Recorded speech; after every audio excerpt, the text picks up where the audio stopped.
शेर और सियार एक प्रेरणादायक हिंदी कहानी लेकर आए। एक जोरदार मजेदार कहानी। चलिए सुनते हैं, स्किप मत करिएगा।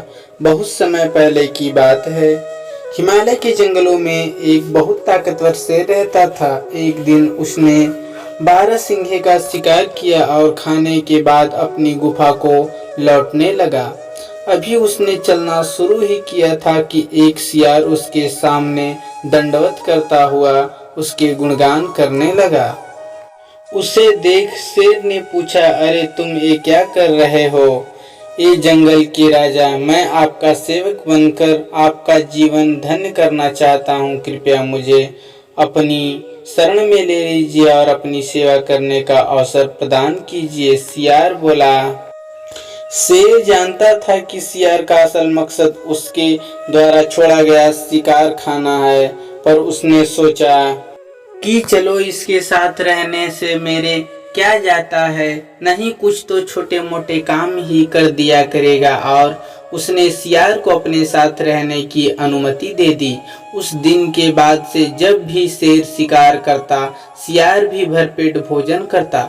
समय बीतता गया और रोज मांसाहार करने से सियार की ताकत भी बढ़ गई। इसी घमंड में अब वह जंगल के बाकी जानवरों पर रौब भी झाड़ने लगा और एक दिन तो उसने हद ही कर दी।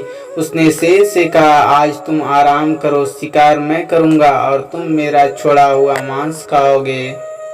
शेर यह सुनकर बहुत क्रोधित हुआ, पर उसने अपने क्रोध पर काबू करते हुए सियार को सबक सिखाना चाहा। शेर बोला, यह तो बड़ी अच्छी बात है, आज मुझे भैंसा खाने का मन है, तुम उसी का शिकार करो। सियार तुरंत भैंसे के झुंड की तरफ निकल पड़ा और दौड़ते दौड़ते हुए बड़े से भैंसे पर झपटा। भैंसा सतर्क था, उसने तुरंत अपनी सींग घुमाई और सियार को दूर झटक दिया। सियार की कमर टूट गई और वह किसी तरह घिसटते हुए शेर के पास वापस पहुंचा।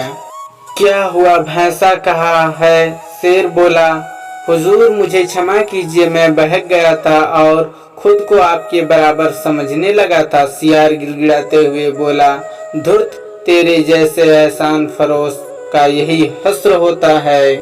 मैंने तेरे ऊपर दया करके तुझे अपने साथ रखा और तू मेरे ऊपर ही धौंस जमाने लगा। और ऐसा कहते हुए शेर ने अपने एक ही प्रहार से सियार को ढेर कर दिया।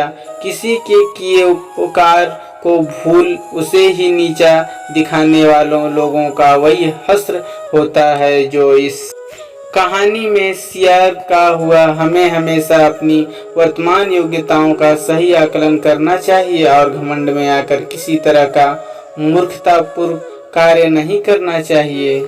दिखाने वाले लोगों का वही हस्र होता है जो इस कहानी में सियार का हुआ। हमें हमेशा अपनी वर्तमान योग्यताओं का ही सही आकलन करना चाहिए और घमंड में आकर किसी तरह का मूर्खतापूर्ण कार्य नहीं करना चाहिए। यह कहानी से आपको बहुत सीख मिली। अगर अच्छा लगे यह कहानी तो सब्सक्राइब करें हमारे यूट्यूब चैनल अनूप हिंदी कहानी को, और अन्य कहानियां सुनने के लिए हमारा चैनल जरूर सब्सक्राइब करें।